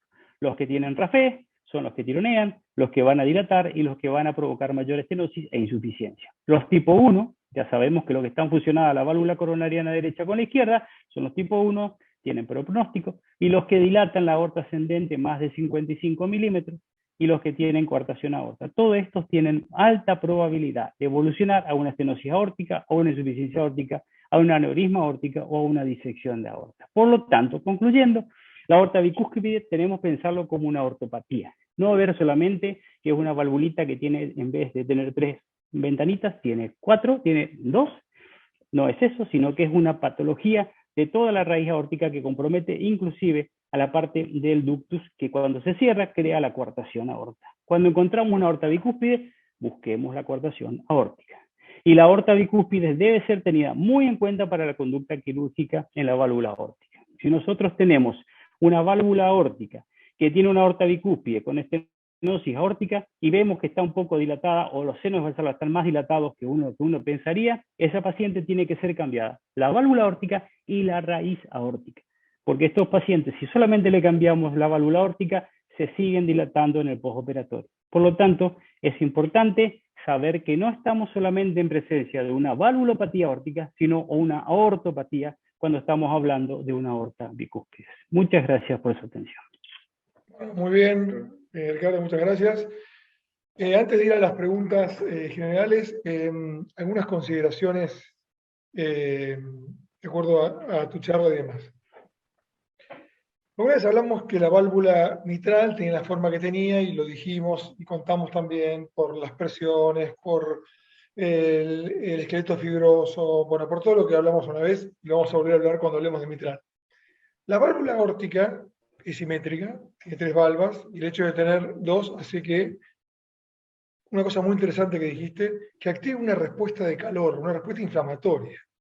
Eso me pareció un término muy interesante, ¿no? Lo viste con el PET. Es un concepto nuevo esto, ¿no? Que el PET pueda dar positivo inflamatorio en una aorta bicúspide, una válvula aórtica bicúspide con una aorta ascendente que está inflamándose. Es decir, el cuerpo no le gusta nada tener 2 cúspides y como no le gusta, tira la respuesta inflamatoria, crónicamente. Y eso quizás hizo que acelera. ¿Ese es el concepto que nos estás contando? También hablaste de inflamación con glóbulos blancos. ¿Esto es lo que estás contando? Claro, lo que estamos viendo en la aorta bicúspide es que hay un proceso que aparece y desaparece. Todo proceso inflamatorio en el organismo es una cosa que aparece y desaparece, ya sea en la enfermedad coronaria, lo que uno quiera, ya son aparece en PUSE. Y entonces uno tiene que ir dando cuenta, por eso es que existen dilataciones en saltos. Es como que en algún momento se inflama o ocurre un proceso inflamatorio, un curso de migración de polimorfonucleares, tratan de desinflamar esa zona que está inflamada, se pone necrosis y después se cura. Continuamente estamos en una etapa de necrosis y curación. Por eso es que la aorta bicúspide tiene mayor calcificación, porque sufre mayores procesos de desmielinización, no digo, miren, estoy haciendo una barbaridad, mayores complejos de destrucción de las fibras de sostén que tenemos a nivel de las estructuras moleculares, de las estructuras celulares, y eso va a provocar una mayor debilidad de la pared. Lo que se ha visto es que las aortas bicúspides no son la causa hemodinámica simplemente. Por eso decía, que dentro de las teorías hemodinámicas decían que la aorta bicúspide causaba todo esto. Pero uno dice que no es, que es la genética, porque tenemos muchos cambios genéticos que provocaron no solamente el cambio de la aorta bicúspide, sino también las alteraciones estructurales de la aorta. ¿Por qué algunas se dilatan y otras no se dilatan? Y seguramente debe tener un cambio molecular que nos dice a nosotros que la aorta bicúspide tipo 1 dilatan más la raíz aórtica y las tipo 2 dilatan menos la raíz aórtica y son peores. Las aortas tipo 1 son peores. Indudablemente hay un cambio molecular seguramente y ese proceso cambio molecular nos cambia a un proceso inflamatorio. Entonces, claramente la asociación con coartación hace pensar que acá hay una cuestión genética. Pero, totalmente. Para vos, ¿cuál es más trascendente, la teoría genética o la hemodinámica? ¿A quién le querés más vos? ¿A quién le darías más importancia? A las dos, definitivamente. Porque definitivamente también en la teoría hemodinámica, si yo tengo una válvula cerrada, me hace tener una turbulencia en determinados lugares que me hace sobre una pared o la misma pared con la misma debilidad, esta pared en algún lado se dilata más que en otras que no tienen esto. O sea, la teoría hemodinámica es importante cuando uno dice, bueno, estos pacientes tienen una aorta bicúspide tipo 1, hace que el jet cree una turbulencia en la raíz aórtica y eso dilata la misma estructura, con la misma lesión, se va a dilatar más si tengo una turbulencia en la raíz que si tengo una turbulencia en la aorta ascendente. O sea que ahí hay un entendimiento nada más de por qué la hemodinamia puede impactar sobre los cambios estructurales de la raíz aórtica o de la aorta en general. O sea que la teoría es una u otra y eso hay que tenerlo en cuenta para el crecimiento. Son las dos teorías y lo lógico es pensar que la hemodinámica es tan interesante como la genética. Entonces, esto me lleva a preguntarte algo. Una vez que pasen los próximos años y la experiencia con TAVI en bicúspide sea mucho mayor y demás, ¿no va a ser interesante colocar TAVI antes que la aorta se dilate, antes de llegar a todo eso, para que la teoría hemodinámica no me dilate más? Y yo sé que el jet está yendo ahí, me hace una turbulencia y me la va a dilatar. ¿Por qué no ponerle un TAVI? Estamos hablando en el año 2030, ¿no? Claro. Y en otro país. Y eso es lo que está pasando con todo, Chino. Antes, cuando estudiábamos nosotros el CAS, decía, mandaba cirugía únicamente de tronco o 2 brazos con malventrículo, y ahora le ponen stent cuando tiene un pequeño dolor de pecho. O sea, ha evolucionado tanto que cada vez estamos más agresivos con técnicas y con metodologías, sobre todo cuando el riesgo-beneficio entra a caer en forma importante. Cuando tengamos un TAVI suficientemente seguro como para no lesionar más estas válvulas y posiblemente se ponga, y posiblemente ese TAVI va a ser forrado para agarrar la aorta torácica ascendente, porque acordémonos que cuando le cambiamos la válvula a estos pacientes con aorta bicúspide, la aorta ascendente se sigue dilatando. O sea que es una enfermedad aórtica lo que estamos teniendo y no solamente la aorta bicúspide. Entonces por ahí los próximos TAVI para este tipo de patología no sería raro pensar, si queremos soñar, que sea un TAVI con una aorta que sea tipo elephant trunk invertida, diríamos, o sea que se vaya para arriba, para evitar que el estrés siga dilatando una válvula que le estamos solucionando el problema. Me parece que son todas cosas como para ir pensando y que seguramente van a ir ocurriendo, pero eso es futurología, ¿no es cierto? Bueno, y también fíjate que tiene que ver, vos hablas del tema del RAFE que genera una respuesta inflamatoria y demás, fibrótica y demás. A la vez, no tener RAFE tiene mejor pronóstico y también porque cierra en forma simétrica la válvula y abre en forma simétrica. Entonces, la simetría en la válvula aórtica genera que una respuesta hemodinámica adecuada durante 90-80 años. La asimetría genera inflamación y genera todo esto. Al revés de la válvula mitral, en el cual es absolutamente asimétrica y sin embargo no genera esto. El cuerpo realmente es fantástico. Vamos a Martín Fernández y a Ana, y no sé si está también Mauro, las preguntas de la gente que un montón me parece preguntas, ¿no? Hay una pregunta muy interesante, Ricardo, de Viviana Brenner, que dice, si se trata de un joven que juega al fútbol en primera, es aorta bicúspide tipo 1, sin RAFE, con aorta normal, sin insuficiencia, en el Holter tiene múltiples extrasístoles ventriculares, con una PEC normal, o sea, con una prueba de esfuerzo normal, ¿le permitiría continuar con el alto rendimiento? Y de ser así, ¿cada cuánto lo seguiría? Bueno, ahí ya está tirando varias cosas que me están diciendo que el paciente tiene buen pronóstico. O sea, no tiene RAFE, no tiene dilatada la aorta ascendente. Ahí nos está diciendo nosotros que ese no es, que la valvulopatía es prácticamente primaria de la aorta. Si no tiene una estenosis aórtica, ese paciente tiene que seguir su vida normal. Sobre todo en los pacientes que son deportistas de alto rendimiento. Porque yo siempre digo cuando hablamos de la parte de deportología, hay cosas peores que la muerte. Y estos chicos que están haciendo deporte y nosotros los enfermamos y le decimos, no, tenés una aorta bicúspide, no podés hacer más deporte, lo estamos matando. Y si le debemos un miocardio no compacto y le decimos, sí, mirá, tenés un miocardio no compacto, no hagas más deporte, lo estamos matando. O sea, primero hay que tratar de no hacer mal, no hacer algo malo a un chico. Y encima lo psicopateamos, porque ya le decimos, ya le ponemos un stop. La parte mental psicológica es muy importante, porque estos chicos están en el extremo, están haciendo mucha gimnasia. Y si dice, vos le decís, no, tenés una valvulita que está complicada porque tenés media cerrada, como yo veo pacientes que vienen y dicen, no, yo estoy enferma de la válvula, me dicen, ¿y qué tiene aorta bicúspide? Y se abre bien, normal. Entonces le estamos poniendo en la cabeza ya algo que le va a hacer un stop. Entonces hay que tener mucho cuidado en estos tipos de pacientes. Si el paciente no tiene lo que estábamos hablando recién, factores que nos digan que esa aorta bicúspide es un proceso de dilatación, que está dilatada la raíz, que está dilatada la aorta ascendente, o que tiene alguna válvula que empieza a perder, que antes no perdía. Bueno, ahí empecemos a recanalizar hasta dónde le podemos hacer seguir y qué tipo de ejercicio tiene que seguir. Porque no es lo mismo hacer maratón o correr, que sea un runner, que sea un paciente que hace halterofilia. Halterofilia es levantamiento de pesas. Si uno hace halterofilia, estamos dando una presión tremenda a la aorta cada vez que se levanta una pesa. Entonces, hay que ver también eso, hay que ver qué tipo de gimnasia hace y cómo se encuentra el resto de su organismo, es fundamental. Este paciente yo lo seguiría cada 2 años, por decirte algo. Bueno. Y la misma persona, a medida que iba respondiendo a esta pregunta, pone, en realidad este chico es hijo de un colega que es psiquiatra. Esta cardióloga le permitió continuar actividad física, está en Italia, el chico probándose, hizo un síncope.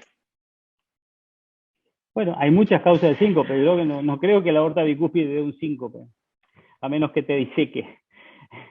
Pero no hay que sumar las cosas, no hay que psicopatearse, ¿no? Porque yo creo que uno cuando se da cuenta, los síncopes son muy frecuentes, y los chicos jóvenes hacen síncopes todo el tiempo, y las palpitaciones en chicos jóvenes, estoy cansado de ver, o sea, es habitual, no enfermar a los pacientes, decirles que son cosas normales, hay que estimular a estos pacientes para que sigan bien y sanos, y mucho de esas cosas depende de nosotros.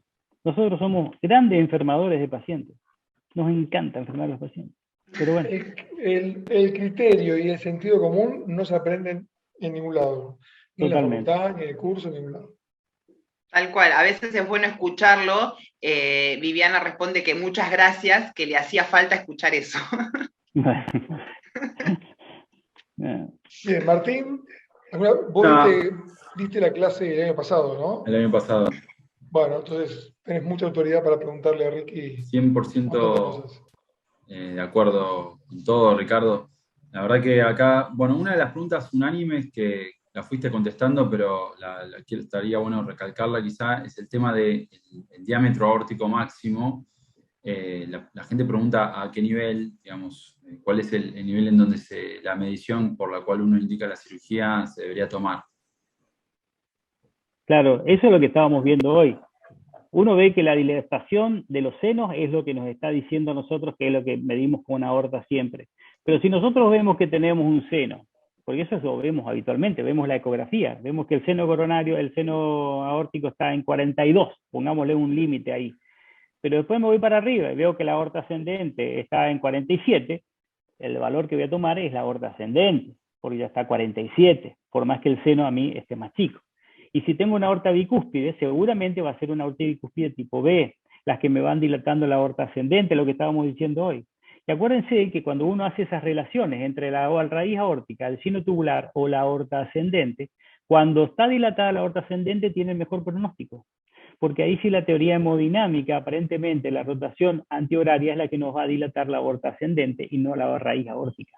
Mientras que las que tengamos dilatada la raíz aórtica y tengamos una aorta de 45, ahí sí abrimos los ojos, porque la raíz aórtica está dilatada con una válvula aórtica bicúspide y ahí tenemos que decir, acá hay un proceso inflamatorio, que no lo estoy viendo, pero ya lo estoy suponiendo, porque tengo aorta bicúspide y tengo una raíz aórtica aumentada. Entonces ahí ya con 45 ya es otra cosa. Pero uno siempre mide y ve. Yo personalmente miro la raíz y miro el seno tubular y ahí ya miro la parte de arriba, porque está todo junto. Si yo veo que esto está así y sigue chico, perfecto, lo que estoy teniendo es la dilatación acá. Pero si yo veo que está acá y esto está normal y veo que esto me hace así en la aorta ascendente, en el paraesternal derecho, el paraesternal izquierdo, a la raíz la mido acá. Y veo todas las mediciones donde está más dilatado. Pero eso es lo que se hace habitualmente, ¿no? O sea, en definitiva, el punto de corte es donde esté más dilatado. O sea, el punto de corte que se usa para indicar la cirugía es medir en el lugar donde esté más dilatado. Exactamente. Y si está más dilatado los senos, es más peligroso que si está dilatada la aorta ascendente. Ese es más o menos el concepto, ¿no? Aprovechando, Ricardo, una pregunta que hace acá la doctora Marcela Altamirano, y un poco yo también te quería preguntar, ¿qué opinás de la nueva clasificación de Michelena, en la que, bueno, incorpora, o sea, divide un poco, condensa todos los subtipos y la forma de clasificar, en 3 tipos, básicamente, que es con RAFE, sin RAFE o con forma frustra. O con, digamos, si te parece que complica un poco más o ayuda, que pensás ellos en esta clasificación que del año pasado proponen unificar la clasificación para que los trabajos empiecen a partir de ahora a ser más unificados respecto a eso y sea más fácil hacerles el seguimiento. Claro, lo que yo creo que fíjate que uno se pone a pensar y todas las clasificaciones actuales tratan de simplificar el sentido común. O sea, aquellas personas que les cuesta razonar un poco, les ponen clasificaciones y subclasificaciones para que uno ponga a su paciente donde lo tenga que poner, ¿no? Pero las diferencias no son, porque no son resultados diferentes o que nos digan diferentes cosas de lo que venimos sabiendo. Lo mismo con la estenosis aórtica. Fíjense que ahora empezamos a decir la estenosis aórtica es grave cuando tenemos la estenosis aórtica solamente en la válvula, pero si tiene el ventrículo derecho ya me dio la vuelta, me dilató la aurícula izquierda, ya es más grave, y si me dilató la aurícula derecha es más grave. O sea, sentido común, cosas que uno dice, o sea, es lo mismo. O sea, uno tiene que tratar de utilizar la clasificación que uno considere, pero sobre todo no embrollarse con las clasificaciones. Yo creo que una clasificación, siempre estar con algo clasificado y no clasificado, elijo que sea algo clasificado. Pero si ya es muy compleja la clasificación, como ustedes ven algunas guías que son tremendamente complejas, es muy difícil poner a su paciente adentro de una guía, que tienen 27 tablas. Entonces uno dice, pero ¿cuál es mi paciente al final? Cuando terminaste de leer la tercera tabla, decís, ya te olvidaste quién era tu paciente. O sea, estamos medio complicados. Yo creo que todo esto apunta a lo mismo, al sentido común. Si nosotros tenemos qué pacientes son los más graves, vamos a tener esta clasificación. ¿Y cuáles son los menos graves? Esta clasificación. Y Michelena trata de hacer lo mismo. Simplemente que esta simplificación, por ahí llevada al extremo, es lo que le acabo de decir. Simplemente que tenemos las válvulas que tengan bicúspide, diagnosticamos bicúspide, bien. ¿Qué bicúspide? Esta es más grave, esta es menos grave. Bien. ¿Está dilatada la aorta? ¿Qué parte de la aorta? La raíz es más complicada. La aorta menos complicada. Listo. Le mido supraesternal. ¿Tiene o no tiene coartación? Terminó. O sea que no hay que embrollarse mucho con todas las clasificaciones, porque se van a dar cuenta que todas son más o menos la misma. Pero tratan de que la gente por ahí simplifique el sentido común. O sea, lo que uno haría con esta clasificación sencilla, por ahí van a ver que tienen diferentes cosas, pero son más o menos lo mismo. Estoy convencido que es así, ¿no? Lo que vos dijiste sobre la superficie corporal y la altura es un concepto absolutamente lógico y con mucho sentido común, que lo venimos hablando desde hace años, inclusive con el ventrículo izquierdo, Sí, con todo. Con todo. Se aplica a todo. Y la respuesta a esto es que cada laboratorio debería tener su propia normalidad. Vemos muchos pacientes normales, hoy se hace mucho eco normal, de chequeo, de esto y del otro, y no es difícil juntar 150 pacientes y que cada uno tenga su propia normalidad. Sí, es verdad. Y sobre todo eso que yo le estaba diciendo hoy, que creo que es importante, cuando uno vive los valores normales. Acuérdense que uno tiene un rango de valores normales. Y dice, el valor de la aorta está entre 28 centímetros, por ejemplo, y 41 centímetros. Listo, o 41 milímetros. Cuando uno dice 41 milímetros, estamos diciendo que ya está casi dilatada. O sea que hay que tener ese concepto, que no es normal ya una aorta de 41. Ahí uno tiene que preguntar, ¿vos soy hipertenso? Sí, soy hipertenso. Y bueno, si bien está en el rango de la normalidad, está en el límite de la normalidad. Para cualquier valor, el límite de la normalidad puede ser que sea dilatado o no dilatado, o que funcione bien o que funcione mal. O sea que definitivamente es importante que el límite superior, en este caso, tengan en cuenta que ya puede estar dilatado, porque 41 milímetros, una paciente de 1,25 m y que pese 60 kilos, 53 kilos, posiblemente cuando lo altamos por la altura o por el coso, va a estar dentro del riesgo moderado, ¿sí? Entonces es importante los diámetros siempre y cuando tengamos el sentido común de a quién le estamos midiendo y qué es lo que estamos midiendo. Muy bien, ¿alguna pregunta más?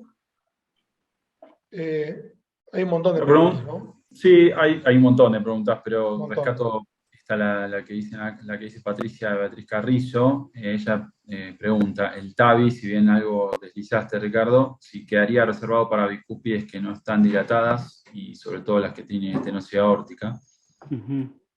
Así que... no entendí, ¿me puedes repetir, por favor? El TAVI, el TAVI, digamos, quedaría reservado para bicúspides que no están dilatadas y en particular las que tengan estenosis aórtica. Totalmente. Totalmente, que por favor que no salgan con el concepto que una bicúspide se le tiene que poner un TAVI porque tiene bicúspide. No. El TAVI está indicado en los pacientes que tienen estenosis aórtica severa, ¿sí? Pero a su vez hay que tener en cuenta que, acuérdense una cosita, que las aortas con estenosis aórtica severa, acuérdense que tiene una fibrosis que es triangular. Entonces uno puede dilatar y tenemos 3 para dilatar. Mientras que la bicúspide suelen ser de esta forma. Y cuando uno dilata, los puntos más débiles son los puntos donde hacen contacto con el anillo virtual que tiene la aorta. Entonces, muchas veces la dilatación se tiene miedo de que se diseque la aorta cuando es aorta bicúspide. Y a su vez, acuérdense que estamos hablando de una valvuropatía que está con un proceso inflamatorio. Las aortas bicúspides son más débiles, son más friables. Por eso es tan complicado y con tanto temor se tratan a un TAVI en una estenosis aórtica severa con TAVI a la aorta bicúspide y son diferentes a la otra que es un magma cálcico y una degenerativa senil. Entonces, está indicada únicamente en la estenosis aórtica severa y con mucho cuidado por esto que le estoy diciendo. Son aortas más friables y con procesos inflamatorios en muchos casos. Bueno, muy bien. Siendo ya las 9 menos 5 minutos. Doctor Lowen, ¿está usted ahí? Bien. ¿No? Por empezar a festejar. Bien. Vamos. Quisiera que todos los panelistas y los que están, la doctora Alma Riojas está por ahí, José Miguel y todos los que están, prendan sus cámaras para saludar al doctor en su cumpleaños, que no tenemos regalo para darte en estos momentos. Vamos a hacer un brindis virtual, porque estamos en la época virtual, y solamente deseamos que esta noche se te cumpla el deseo a las 9:30 de la noche. En el Monumental. Salud. Prende no te tu escuchamos. micrófono. Micrófono. Una pequeña reflexión. Cuando pasan los años, ¿qué es lo más valioso para uno? Indudablemente, creo que todos vamos a coincidir que es el tiempo. Entonces, aprovechar esta hora y media o aprovechar los miércoles a la noche es realmente importante porque uno sale con otro conocimiento a las 7:30 que a las 21. Así que yo creo que hemos aprovechado muchísimo el tiempo y esto es muy valioso. Y lo otro es, bueno, agradecer. El agradecimiento es un poco la memoria del corazón, así que de todo corazón les quiero agradecer a ustedes la amistad y bueno, el haber tanta gente, más de 500 personas a esta hora todavía esperando algún comentario, es realmente asombroso. Solamente ustedes lo pueden hacer. Así que, Ricardo, una charla fantástica y todas las que han pasado acá, cada una es mejor que la anterior, no hay ninguna duda, así que prepárense en las próximas semanas porque la vara está realmente alta. Muchas gracias, he pasado un día fantástico, espero que la noche sea parecida, así que... Y el amanecer también. Bueno, esperemos que sí. Gracias Bueno, por gracias Jorge. Sí, quedarse. hoy juega su querido River ahora, así que seguramente ya está empezando a ir a verlo y un brindis virtual. Acá preguntan qué está tomando Obregón. Pregunta la gente. ¿Qué toma Obregón? Salud, Jorge, salud. Bueno, le vamos a hacer en vivo. Un segundo, Alma por aquí. Perdón que no puedo encender la cámara ahora. Bueno, primero agradecerle al doctor Ricky por esta charla, soberana charla que se acaba de mandar de bicúspide. Ya no vamos a pensar más de la misma manera que pensábamos. Agradecérselo y bueno, que el doctor Lowenstein está acá. Creo que muchos vamos a coincidir en lo que le voy a decir. Yo creo que desde que lo conocemos, los que lo conocemos, definitivamente ha cambiado la manera en que nosotros pensamos y actuamos. Creo que eso es verdaderamente lo que marca a una persona que no solamente es que sea referente en lo que hace, que ya eso todos lo sabemos, sino la capacidad que tiene de influir en los demás. Creo que los mensajes que el doctor nos deja, más allá de lo que podamos leer, que ya es bastante lo que él tiene escrito, definitivamente nos cambia como personas y nos cambia como profesionales y nos hace recapacitar cada vez. Agradecerle por todas las enseñanzas, agradecerle por los consejos además, y agradecerle porque esté con nosotros acá. Así que él dice que sigue cumpliendo días, pero no años. Nosotros nos negamos a que no siga estando con nosotros acá. Muchas gracias, doctor. Feliz cumpleaños. Gracias. Un solo comentario, Martina, lo que vos Sí. empezaste la charla hablando Lardani, a quien todos conocimos. Y yo creo que una manera de engañar a la muerte, alguien dijo no te mueras nunca, nadie es eterno, indudablemente nos vamos a ir, pero una manera de engañar a la muerte yo creo que es tener hijos y tener discípulos. Así que de esa manera hay una continuidad, Lardani la tuvo, y si, bueno, mi sueño es un poco tener discípulos y es una manera de no morirse. Totalmente. Nos vemos el miércoles. Muchas gracias. Después de este comentario de Jorge, hasta el miércoles que estaremos con Alma Chao, Ricky. hablando de todo lo que Encantado de usted verte, quiere Jorge. saber sobre Disfrutá. estenosis aórtica. Gracias, Ricardo. Gracias a Gracias a ustedes, todos chicos. y nos vemos el Martín. miércoles. Chao, Gracias, gracias, Jorge. Buenas Chao, noches. Cumpleaños, chicos. Jorge. Que cumple, Chao, Jorge. Martín. Nos vemos.